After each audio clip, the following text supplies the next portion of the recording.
Welcome to my YouTube channel study centre. तो आज हम स्टार्ट करने वाले हैं क्लास 8 की जो एनसीईआरटी की बुक है, टेक्स्ट बुक है इंग्लिश की, जिसका नाम है कावेरी। उसको हम स्टार्ट करने वाले हैं। इसका फर्स्ट चैप्टर हम स्टार्ट करेंगे। Okay, let us start. Okay, chapter का नाम है how I taught my grandmother to read. How I taught मतलब कैसे सीखा, my grandmother to read, मेरी जो ग्रैंड मदर है, जो मेरी दादी हैं, उन्होंने रीड करना कैसे सीखा। ठीक है, इससे पहले ये कुछ ऐसा ही है, फंडामेंटल ड्यूटीज वगैरह चैप्टर यहाँ से स्टार्ट होता है। तो हाउ मतलब कैसे सीखा, मेरी जो ग्रैंड मदर, मेरी ग्रैंड मदर जो दादी हैं, ठीक है, उनको उन्होंने पढ़ना कैसे सीखा। रिफ्लेक्ट एंड रेस्पॉन्ड है, complete the given word map. पहले ये पढ़ चैप्टर शुरू होने से पहले कुछ यहाँ पर दिया हुआ है, इसको देख लेते हैं कि why is it important to learn how to read and write. मतलब आपको कि कैसे पढ़ना है और लिखना है, ये क्यों इम्पोर्टेंट है। तो ये आपको बहुत अच्छे से पता है कि हमें पढ़ना लिखना बहुत अच्छे से आना चाहिए। Education is very important to us, for our life, for for everyone. ठीक है, तो बहुत ज़्यादा ज़रूरी होती है, चाहे वो किसी से कम्युनिकेट करना हो, आपकी फ्यूचर के लिए हो, जो आपकी फ्यूचर में होता है, ठीक है, फ्यूचर प्लानिंग हो, ये इसके अलावा टू गेट द जॉब, जो पाने के लिए हो। ये बहुत सारे मतलब in every field education is very important. ठीक है, तो इसको देख लेते हैं कि इम्प्रूव लर्निंग, ये इम्प्रूव्स करती है लर्निंग को। डेवलप थिंकिंग स्किल्स, जो आपकी स्किल्स है सोचने की, उससे भी वो भी इम्प्रूव होती है, डेवलप होती हैं। बिल्ड्स कम्युनिकेशन स्किल्स, जो आपकी कम्युनिकेशन स्किल्स है वो भी बिल्डअप होती हैं। एंड हेल्प फ्यूचर सक्सेस, और आपकी जो फ्यूचर सक्सेस है, जो कि आपकी फ्यूचर प्लानिंग है, उसमें भी बहुत ज़्यादा आपको हेल्प मिलती है। एजुकेशन में कोई डाउट नहीं है कि बहुत ज़्यादा इंपॉर्टेंट होती है, हर किसी की लाइफ के लिए इज़ वेरी इंपॉर्टेंट। ठीक है, तो यहाँ पे और भी बहुत सारे अदर रीजन हो सकते हैं। नेक्स्ट आता है read the questions given below and share your answer with your classmates and teacher. यहाँ पे कुछ क्वेश्चंस गिवन हैं, वो आपको क्या करना है, उनके बारे में डिस्कस करना है और फिर उसके बाद उनको क्लासमेट और टीचर के साथ शेयर करना है आपके आंसर। फर्स्ट वाला है which language do your parents और एल्डरली रिलेटिव स्पीक। आपके जो ग्रैंड पेरेंट्स है, ग्रैंड पेरेंट्स मतलब जो दादा दादी हैं, और इसके अलावा जो आपके बड़े रिलेटिव्स, ठीक है, जो घर में होते हैं, चाहे वो आपके पेरेंट्स हों या ब्रदर एंड सिस्टर हो, सिबलिंग्स हो, या अदर भी और कोई हो सकते हैं, अंकल आंटी हो। तो वो कौन कौन सी स्पीक जो है, वो मतलब जो कौन कौन सी लैंग्वेज है जो वो स्पीक करते हैं, बोलते हैं, कितनी लैंग्वेज, एक दो तीन, कितनी लैंग्वेज के बारे में वो जानते हैं, वो यहाँ पर आपको बताना है। तो आप अपने अकॉर्डिंग, जो आपके ग्रैंड पेरेंट्स बोलते हैं, हो सकता है दो तीन भी बोल सकते हैं, ठीक है, लैंग्वेज। तो they speak Hindi and regional language mostly. ठीक है, वो हिंदी और रीजनल लैंग्वेज मोस्टली स्पीक करते हैं। सेकंड आता है how do they spend their time, वो अपना जो टाइम है वो किस तरीके से स्पेंड करते हैं, कैसे स्पेंड करते हैं। क्योंकि आपने देखा होगा कि जो आपके ग्रैंड पेरेंट्स होते हैं, हाँ, वो उनके लिए बहुत ज़्यादा मुश्किल हो जाता है कई बार टाइम स्पेंड करना। इन केस जब आप स्कूल आते हो तो वो बिल्कुल अकेले हो जाते हैं, तो वो अपना टाइम स्पेंड किस तरीके से करते हैं, how do you spend with time with them, और आप उनके साथ किस तरीके से टाइम को स्पेंड करते हो, वो यहाँ पर आपको बताना है। ठीक है, तो इसका आंसर हो जाएगा they spend their time watching TV, reading books and walking in the park. इस तरीके से करते हैं वो, आपने देखा ही होगा mostly. I spend time with them talking, playing and listening stories etc. ठीक है, और भी आप अपने आपका जो अपना एक्सपीरियंस है, आप अपने जो ग्रैंड पेरेंट्स के साथ किस तरीके से टाइम स्पेंड करते हैं, वो आपको बताना है। थर्ड आता है what is your favourite experience with them. आपका सबसे ज्यादा फेवरेट, मनपसंद एक्सपीरियंस क्या है उनके साथ, वो आपको शेयर करना है। जो मैंने लिखा है कि my favourite experience with them to learn moral values and sharing feelings. ठीक है, बाकी अदर आपका आंसर कुछ और भी हो सकता है। फोर्थ है what is something that the elderly in your family can not do easily but enjoy watching you do. ठीक है, ऐसा क्या है, ऐसा कुछ है आपकी फैमिली में, या आपके ऐसा कुछ वर्क, ऐसा कुछ है जो वो इजीली नहीं कर पाते हैं, क्योंकि इस एज में आके थोड़ा सा क्या हो जाता है, फिजिकली क्या हो जाते हैं, थोड़ी सी मतलब स्ट्रेंथ कम हो जाती है, ओल्ड हो जाते हैं, तो बहुत सारी ऐसे काम होते हैं, बहुत सारी ऐसी चीजें होती है जो वो इजीली नहीं कर पाते, मुश्किल होता है उनके लिए, डिफिकल्ट होता है। और लेकिन वो एंजॉय बहुत ज्यादा करते हैं। तो ऐसा हो सकता है जैसे कि आप जो आउटडोर एक्टिविटीज करते हैं, जो गेम्स खेलते हैं, वो खेल नहीं पाते हैं इस एज में आके, क्योंकि बहुत सारी प्रॉब्लम्स हो जाती है, जो फिज़िकली वो थोड़ा-सा वीक हो जाते हैं। तो मतलब बट वो आपको खेलते हुए देखकर, आपको एक्टिविटीज़ करते हुए देखकर बहुत ज़्यादा एन्जॉय करते हैं, ठीक है? तो they can not play outdoor games with us easily but enjoy watching us. लेकिन वो हमें देखकर क्या करते हैं? एन्जॉय करते हैं।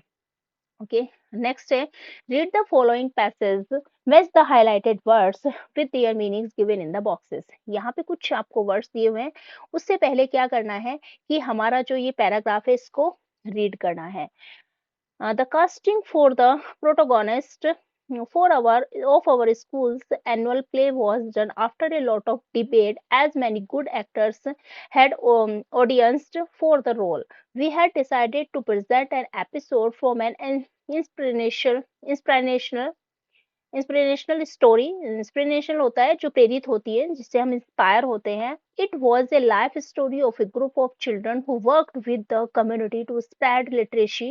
Every day we reached school early to practice with concentration. We waited eagerly for the final presentation. All of us played our roles in a very convincing manner, as our theater teacher had guided as well. तो यहाँ पे जो highlighted word है उसे match करना है, उसको बताना है। जैसे कि ये फर्स्ट वाला है प्रोटोगोनिस्ट, तो प्रोटोगोनिस्ट का मतलब क्या होता है? मेन कैरेक्टर, ठीक है। प्रोटोगोनिस्ट क्या होता है? जो मेन कैरेक्टर होता है।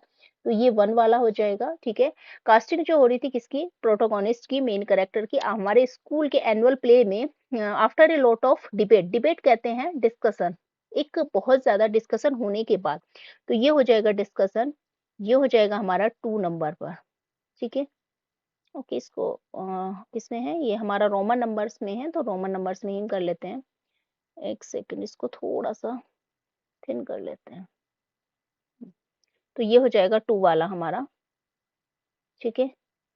नेक्स्ट है debate as many good actors and had audience for the role. बहुत सारे मतलब डिबेट हुई, बहुत सारे गुड एक्टर्स के लिए ऑडियंस ने क्या किया?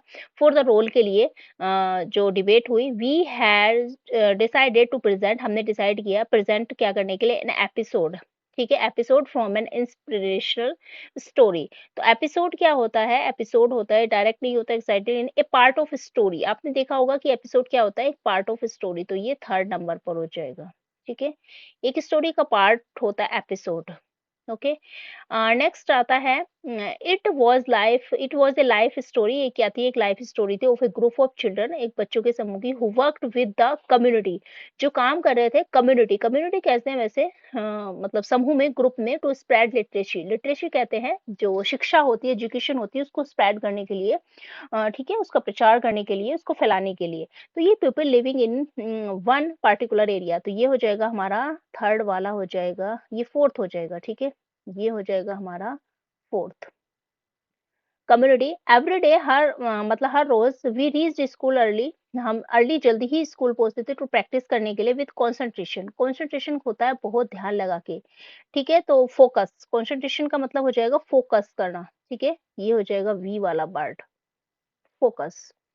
नेक्स्ट हो जाएगा वी वेटेड, हम इंतजार करते थे। इगरली, इगरली कहते हैं उत्सुकता पूर्वक, बहुत ज्यादा जब किसी चीज का इंतजार करते हैं आप, eagerly. For the final presentation, कर रहे थे किसके लिए? फाइनल प्रेजेंटेशन के लिए। तो इगरली, इगरली का मतलब हो जाता है एक्साइटेडली।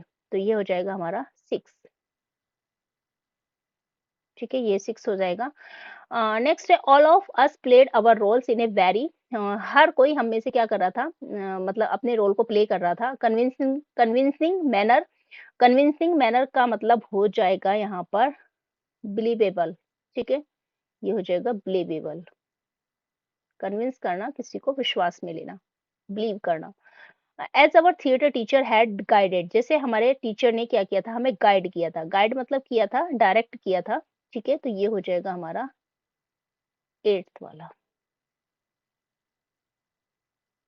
ओके। तो इस तरीके से हमने ये मैच कर लिए हैं जो हाइलाइटेड वर्ड है बोल्ड लेटर्स को। Reading for meaning, for meaning मतलब रीड करना मीनिंग के लिए, okay. When I was a girl of about 12, जब मैं 12 साल की एक लड़की थी, छोटी लड़की थी, I used to stay in a village in North Karnataka with my grandparents. तो कहाँ रहती थी मैं? मतलब मैं रहती थी कहाँ पर?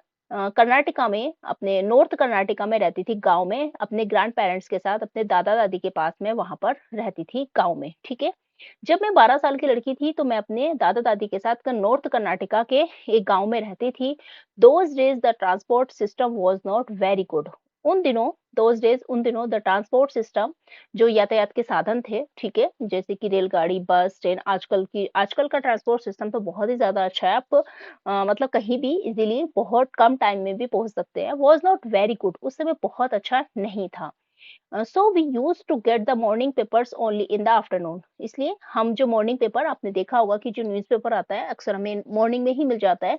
इसलिए हमें जो मॉर्निंग पेपर होता था, जो सुबह का पेपर होता था, ओनली इन द आफ्टरनून, वो अक्सर हमें कब मिला करता था? वो दोपहर में ही मिला करता था, बिकॉज़ ड्यू टू किसका? बैड ट्रांसपोर्ट सिस्टम की वजह से, ठीक है? The weekly magazine used to come 1 day late. और जो वीकली मैगज़ीन होती थी, वीकली मैगज़ीन जो साप्ताहिक पत्रिका जिसको बोलते हैं, वो होती थी, वो अक्सर हमें 1 दिन लेट मिलती थी, 1 दिन की देरी से मिलती थी। All of us would wait eagerly for the bus. All of us मतलब हम सभी लोग जो थे वेट करते थे, ईगरली कहते हैं बहुत ज्यादा उत्सुकता से, बहुत ज्यादा एक्साइटेडली वेट करना किसी चीज का। तो हम सब लोग बस का बहुत ज्यादा एक्साइटेडली ईगरली वेट करते थे, इंतजार करते थे, which use to come with the papers, weekly magazine and the post, जो अक्सर क्या लेकर आया करती थी, जिसमें क्या होते थे? पेपर्स होते थे, वीकली मैगज़ीन होती थी, जो आपकी साप्ताहिक पत्रिका है वो होती थी, एंड द पोस्ट होती थी, ठीक है? जो इसके इम्पोर्टेंट पोस्ट है वो होते थे। एट दैट टाइम उस समय पर एट दैट टाइम उस समय Triveni was a popular writer in the Kannada language. जो त्रिवेणी थी वो क्या थी? पॉपुलर। पॉपुलर मतलब प्रसिद्ध, फेमस, ठीक है? राइटर थी, लेखिका के इन कन्नड़ लैंग्वेज। कन्नड़ लैंग्वेज में जो त्रिवेणी थी उस समय, वो एक फेमस लेखिका थी कन्नड़ लैंग्वेज में। She was a wonderful writer. She was a wonderful मतलब बहुत ज्यादा अच्छी। वंडरफुल वैसे तो आश्चर्यजनक होता है, बट बहुत ज्यादा। She was a popular, famous and is a good writer, you can say that. She was a wonderful writer, वो बहुत ज्यादा अच्छी राइटर थी। Her style was easy to read and very convincing, ठीक है? उनका जो स्टाइल था, स्टाइल मतलब उनका जो लिखने का स्टाइल था, उनका जो तरीका था, वो बहुत ज्यादा इजी था, ताकि हर लोग क्या हो जाता था, हर किसी को विश्वास आ जाता था, हर लोग उस चीज़ से कन्विंस हो जाता था जो वो लिखती थी, ठीक है? तो वाज़ ईज़ी टू रीड, पढ़ने में बहुत ज़्यादा ईज़ी था, एंड वेरी कन्विंसिंग, और बहुत ज़्यादा कन्विंसिंग, जैसे हमने ऊपर रेड किया था, बिलीवेबल मतलब बहुत ज़्यादा विश्वसनीय था, ठीक है? ट्रस्टेबल था। her stories usually dealt with complex psychological problem in the lives of ordinary people and were always very interesting. Her stories, उनकी जो कहानियां यूजुअली सामान्यतः डील करती थी किसके साथ? कॉम्प्लेक्स साइकोलॉजिकल प्रॉब्लम्स होती थी, कुछ जटिल, मतलब कॉम्प्लेक्स कहते हैं डिफिकल्ट, जटिल।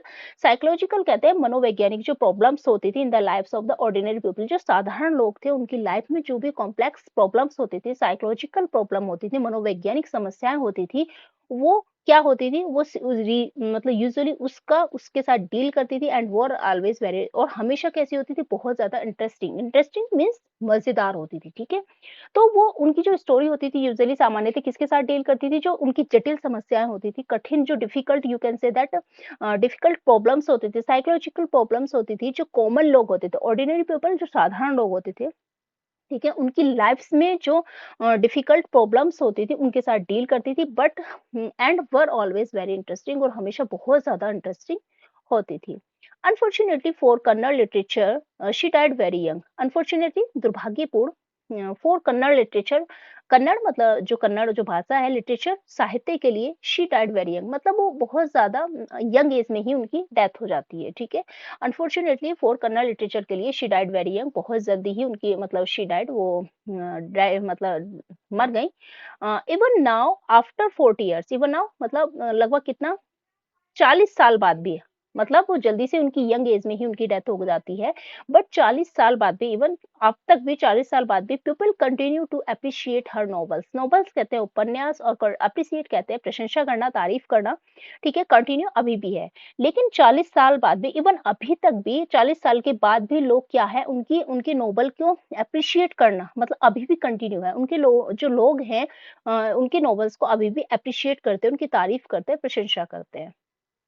वन ऑफ हर नॉवेल्स, उनके नॉवेल्स में से एक नॉवेल्स, उपन्यास, कॉल्ड काशी यात्रा, जिसको क्या कहा जाता था? काशी यात्रा, जिसका नाम था, was appearing as a serial in the Kannada weekly Karmaveera then. वो अभी भी अपीयर होता है, मतलब दिखाई देता है एज़ ए सीरियल, एक सीरियल एपिसोड के रूप में इन द कन्नड़ में कन्नाडा में वीकली करमवीर दैन, जो उस समय किस उससे जाना जाता था, करमवीर के नाम से जाना जाता, तो उस सीरियल में अभी भी अपीयर होता है। It is the story of an old lady. ये एक कहानी है एक ओल्ड लेडी की and her ardent desire to go to Kashi और वाराणसी। जो ये कहानी किसकी है? ये एक ओल्ड लेडी की कहानी है जो हर आर्डेंट, आर्डेंट का मतलब होता है यहाँ पर कीन, मतलब उत्सुक, या फिर you can say that her strong Dzire थी उनकी, बहुत ज्यादा स्ट्रॉन्ग। जो हम कहते हैं ना कि किसी चीज के लिए हम बहुत ज्यादा उत्सुक होते हैं, बहुत अच्छी मतलब बड़ी इच्छा होती है कि काश हम वो कर पाए। तो जो ओल्ड लेडी की कहानी है, जो बहुत ज्यादा आर्डेंट डिजायर थी, उनकी स्ट्रॉन्ग डिजायर थी, एक इच्छा थी टू गो टू काशी, और काशी या वाराणसी जाने की उनकी जो स्ट्रॉन्ग इच्छा थी उसके बारे में है। Most Hindus believe that going to Kashi and worshipping Lord Vishweshwara is the ultimate punya. ठीक है, और मोस्ट हिंदूज, जो ज्यादातर हिंदूज होते हैं, बिलीव्स, वो विश्वास करते हैं दैट गोइंग टू काशी, को कहाँ जाना, काशी में जाना, एंड वर्शिपिंग, और पूजा करना लॉर्ड स्वामी जो भगवान विश्वेश्वरा होते हैं इन द अल्टीमेट, की वही क्या होता है, उनकी पूजा करना ही क्या होता है, अल्टीमेट मतलब क्या होता है, पुण्य का काम होता है। ठीक है, तो उस समय ज्यादातर लोग, जो ज्यादातर हिंदू विश्वास करते थे काशी जाना और वहां स्वामी विश्वेश्वरा की पूजा करना ही क्या होता है, अल्टीमेट पुण्य मिलता है, उसी के करने से क्या होगा, पुण्य प्राप्त होगा। ठीक है, this already also believed in this, ये ऑलरेडी भी उसमें विश्वास करती थी।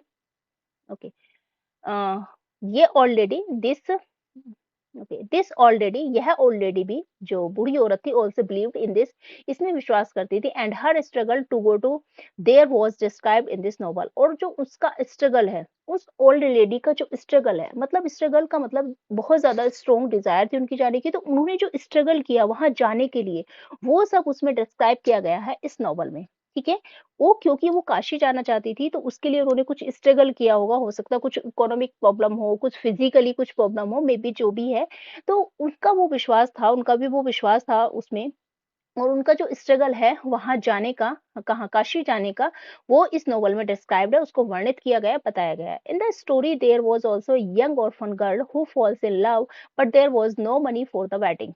इस स्टोरी में, इन द स्टोरी, इस स्टोरी में there was a young girl, यहाँ पर एक यंग ऑर्फन गर्ल, ऑर्फन कहते हैं अनाथ लड़की है, हु फॉल्स इन लव, जो प्रेम में पड़ जाती है, but there was no money, लेकिन उसके पास वहां पर पैसे नहीं है, क्या करने के लिए, फॉर द वेडिंग, शादी करने के लिए उसके पास पैसे नहीं है। ठीक है, इस स्टोरी में क्या है, एक ऑर्फन गर्ल भी है, एक यंग अनाथ लड़की है जो प्रेम में पड़ जाती है, लेकिन उसके पास पैसे नहीं होते शादी करने के लिए।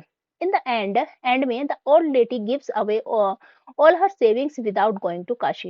इन द एंड में क्या होता है कि लास्ट में क्या होता है, जो ओल्ड लेडी है गिव्स अवे, उसको दे देती है हर सेविंग्स, सेविंग्स का मतलब उसने जो भी सेविंग की होगी, अपनी जो भी बचत की होगी, क्या करने के लिए, to go to the Kashi, Kashi जाने के लिए जो भी उन्होंने सेविंग की, विदाउट गोइंग टू काशी, बिना काशी जाए उन्होंने जो भी उनके पास सेविंग थी वो उन्होंने उस ऑर्फन मतलब गर्ल को दे दी। ठीक है, शी सेज, वह बताती है, the happiness of this orphan girl, कि जो इस लड़की की हैप्पीनेस कहते हैं, जो खुशी है, जो इस लड़की की खुशी है, इज मोर इम्पोर्टेंट, ज्यादा इंपॉर्टेंट है, than worshipping lord Vishweshwara at Kashi. ठीक है, कि इस लड़की की जो खुशी है वो ज्यादा इंपॉर्टेंट है, बजाय किसके, किससे ज्यादा इंपॉर्टेंट है, जो स्वामी विश्वेश्वरा, काशी में जो स्वामी विश्वेश्वरा है उनकी पूजा करने से ज्यादा इस लड़की की खुशी, इस अनाथ लड़की की खुशी इज मोर इम्पोर्टेंट, इस बहुत ज्यादा इम्पोर्टेंट है। ठीक है, समझ गए ना, कि वो जो है वो कहती थी कि जो काशी में लॉर्ड स्वामी, जो हमारे भगवान स्वामी विश्वेश्वरा हैं, ठीक है, उनकी पूजा करने से ज्यादा इम्पोर्टेंट इस अनाथ लड़की की खुशी है। माय ग्रैंडमदर, जो मेरी ग्रैंडमदर है, दादी हैं, कृष्णक्का नेवर वेंट टू स्कूल, वो कभी भी स्कूल नहीं गई, so she could not read, इसलिए वो पढ़ नहीं सकी। ठीक है, मेरी जो ग्रैंडमदर है कृष्णक्का, वो कभी भी स्कूल नहीं गई, इसलिए वो पढ़ नहीं सकी। Every Wednesday the magazine would come, her Wednesday को, बुधवार को मैगजीन आती थी, जब मैगजीन आती थी, and I would read the next episode of this story to her, और मैं उनको हमेशा पढ़ती थी, जो नेक्स्ट एपिसोड होता था, आने वाला जो एपिसोड होता था इस स्टोरी का, उनके लिए मैं हमेशा उनको रीड करती थी, उनको पढ़ती थी। क्यों? क्योंकि वो खुद से तो पढ़ नहीं सकती थी, बिकॉज वो कभी भी स्कूल नहीं गई थी। ड्यूरिंग दैट टाइम, उस समय के दौरान she would forget all her work वो अपने सारे काम भूल जाती थी। किस समय जब वो मतलब क्योंकि बहुत ज़्यादा होता है ना कि आप कई बार होता है कि कुछ ऐसा देख रहे हैं तो नेक्स्ट एपिसोड को देखने की आपको उसके बारे में जानने के बारे में आप बहुत ज़्यादा एक्साइटेड होते हैं कि क्या होने वाला है। लाइक दिस वो भी क्या होता था कि जो नेक्स्ट एपिसोड आता था उस स्टोरी का उसके लिए बहुत ज़्यादा एक्साइटेड रहती थी और उसको सुनने उस समय के दौरान किस समय जब वो कहानी सुनती थी, उस एपिसोड के बारे में सुनती थी, she would forget all her work वो अपने सारे काम भूल जाती थी एंड लिसन विद द और सुनती थी with the greatest concentration. Greatest मतलब उसको बहुत ज़्यादा और सुनती थी बहुत ज़्यादा ध्यान कंसंट्रेशन होता है ध्यान, बहुत ज़्यादा ध्यान के साथ वो उसको सुनती थी। Later she could repeat the entire text by heart. Later मतलब बाद में शी कुड रिपीट वो रिपीट करती थी एंटायर टेक्स्ट मतलब जो भी वो सुनती थी एंटायर पूरे टेक्स्ट को वो दिल से बाय हार्ट का मतलब है वो दिल से उसको क्या करती थी फिर रिपीट करती थी। My grandmother too never went to Kashi. My grandmother मेरी जो ग्रैंडमदर थी मेरी भी ग्रैंडमदर कभी भी काशी नहीं गई and she identified herself with the novels protagonist. ठीक है एंड शी आइडेंटिफाई और वो अपने आप को आइडेंटिफाई करती थी अपने आप को वो मानती थी विद द नॉवेल्स वो कि वो नॉवल की क्या है मेन करेक्टर है प्रोटोगोनिस्ट है। ठीक है वो मेरी जो ग्रैंड मदर है मेरी जो दादी है वो कभी भी काशी नहीं गई लेकिन वो अपने आप को क्या मानती थी एंड शी आइडेंटिफाई वो अपने आप को खुद को आइडेंटिफाई करती थी खुद को वो मानती थी कि वो क्या है इस नॉवल की मेन करेक्टर है। So more than anybody else, she was the one most interested in knowing what happened next in the story and used to insist that I read the serial out to her. ठीक है show more than anybody और इस सबसे भी ज्यादा then anybody मतलब और किसी से भी ज्यादा एल्स शी वाज द वो बहुत ज्यादा इंटरेस्टेड होती थी बहुत ज्यादा इंटरेस्टेड इन नोइंग ये जानने में कि स्टोरी में नेक्स्ट क्या होने वाला है एंड यूज टू इंसिस्ट और हमेशा मुझसे जिद करती थी that I read the serial out to her कि जो सीरियल आउट हुआ है मैं उसके लिए उनको रीड करूँ, ठीक है? उनके लिए उसको रीड करूँ, ठीक है? वो बहुत ज़्यादा इंटरेस्टेड रहती थी, उनको बहुत ज़्यादा इंटरेस्टेड था ये जानने में कि स्टोरी में नेक्स्ट क्या हुआ है और इसके लिए वो हमेशा मुझसे ज़िद करती थी कि मैं उनको जो नेक्स्ट एपिसोड जो नेक्स्ट स्टोरी में हुआ है उसको मैं उनके लिए रीड करूँ। After hearing what happened next in Kashi यात्रा आफ्टर आफ्टर हियरिंग मतलब सुनने के बाद कि काशी यात्रा में क्या हुआ, ठीक है नेक्स्ट काशी यात्रा में अगली काशी यात्रा में क्या हुआ she would join her friends वो क्या करती थी मतलब काशी यात्रा में के जो एपिसोड आते थे जो भी उसकी मैगजीन आती थी उसको सुनने के बाद she would join her friends वो अपने दोस्तों को ज्वाइन करती थी अपने फ्रेंड्स को ज्वाइन करती थी at the temple courtyard courtyard कहते हैं टेम्पल के बाहर जो वैसे आंगन होता है जो टेम्पल के बाहर जगह होती थी तो अपने फ्रेंड्स को टेम्पल के कोर्टयार्ड में मतलब मंदिर के आंगन में वो वहाँ ज्वाइन करती थी where we children would also gather to play hide and seek जहाँ पर हम सभी बच्चे गैदर मतलब इकट्ठे होते थे क्या खेलने के लिए हाइड एंड सीक खेलने के लिए इकट्ठे होते थे ठीक है। हाँ, तो ये सुनने के बाद कि काशी यात्रा में अगला नेक्स्ट क्या हुआ है वो टेम्पल के कोर्टयार्ड में अपने दोस्तों को अपने फ्रेंड्स को ज्वाइन करती थी जहाँ पर हम सभी बच्चे हाइड एंड सीक खेलने के लिए क्या होते थे इकट्ठे होते थे। यहाँ पर ये देखो ये कोर्टयार्ड है, ये मंदिर बना हुआ है, इसको कोर्टयार्ड बोलते हैं, जो बाहर का स्पेस होता है, मंदिर के बाहर का स्पेस उसको कोर्टयार्ड आंगन बोला गया है, ठीक है? She would discuss the latest episode with her friends. She would discuss वो डिस्कस करती थी, डिस्कस मतलब आपस में बातचीत करना उसके बारे में, ठीक है? द लेटेस्ट जो लेटेस्ट एपिसोड होता था विद हर फ्रेंड्स अपने दोस्तों के साथ। तो क्या करती थी वो अपने दोस्तों के साथ जो लेटेस्ट एपिसोड होता था, जो सीरियल होता था, जो स्टोरी का नेक्स्ट पार्ट होता था, उसके बारे में वो अपने दोस्तों के साथ डिस्कस करती थी। एट दैट टाइम उस समय I never understood I never understood why there was so much of debate about the story. I never मैं कभी भी ये नहीं समझ सकी कि why there was so much of debate about the story कि इस स्टोरी के बारे में डिबेट करना डिस्कशन करना क्यों ज्यादा जरूरी था।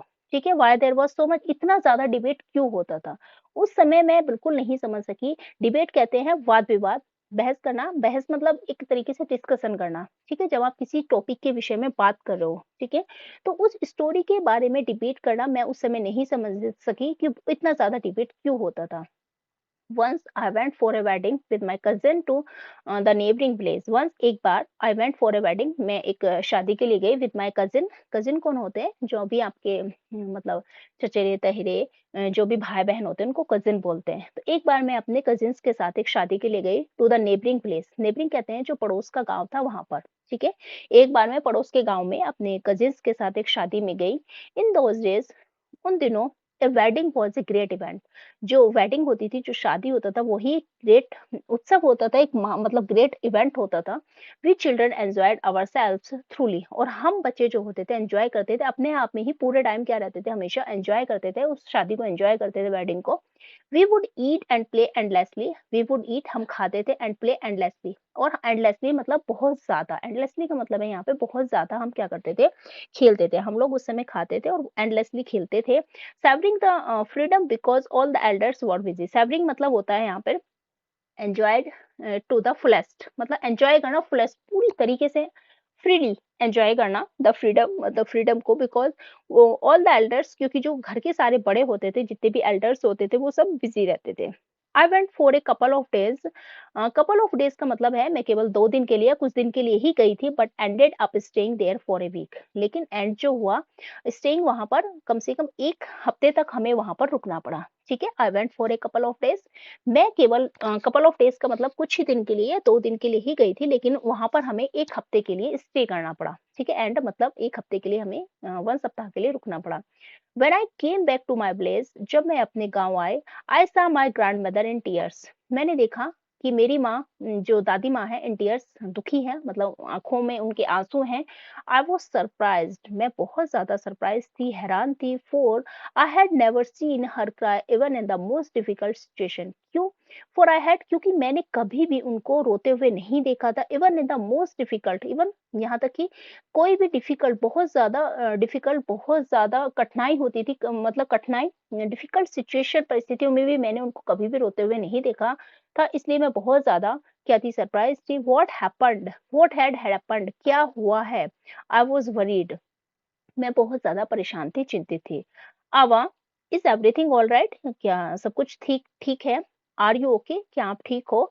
आई यूज टू कॉल हर आवा, मैं उनको क्या बुलाती थी, आवा कह, अपनी आवा कहती थी, which means mother in Kannada, spoken in north Karnataka, जिसका मतलब क्या होता है कि माता, माँ होता है, मदर इन माता होता है, कन्नड़ में बोला जाता है नॉर्थ कर्नाटका, नॉर्थ कर्नाटका में, कन्नड़ में मतलब मदर को आवा बोला जाता है। तो अक्सर मैं उनको, मतलब अक्सर क्या, मैं उनको माँ आवा कहकर बुलाती थी। शी नोडेड, उन्होंने, नोडेड कहते हैं सिर हिलाना, बिना बोले, ठीक है। शी नोडेड, उन्होंने सिर हिला दिया, बट डिड नॉट रिप्लाई, लेकिन उन्होंने कोई रिप्लाई नहीं किया, उत्तर नहीं दिया। I did not understand and forget about it, मैं नहीं समझ, मैंने कुछ नहीं समझा, आई डिड नॉट अंडरस्टैंड, मैंने नहीं समझा, एंड फॉरगेट अबाउट इट, और इसके बारे में, फॉरगेट कहते हैं भूल गई।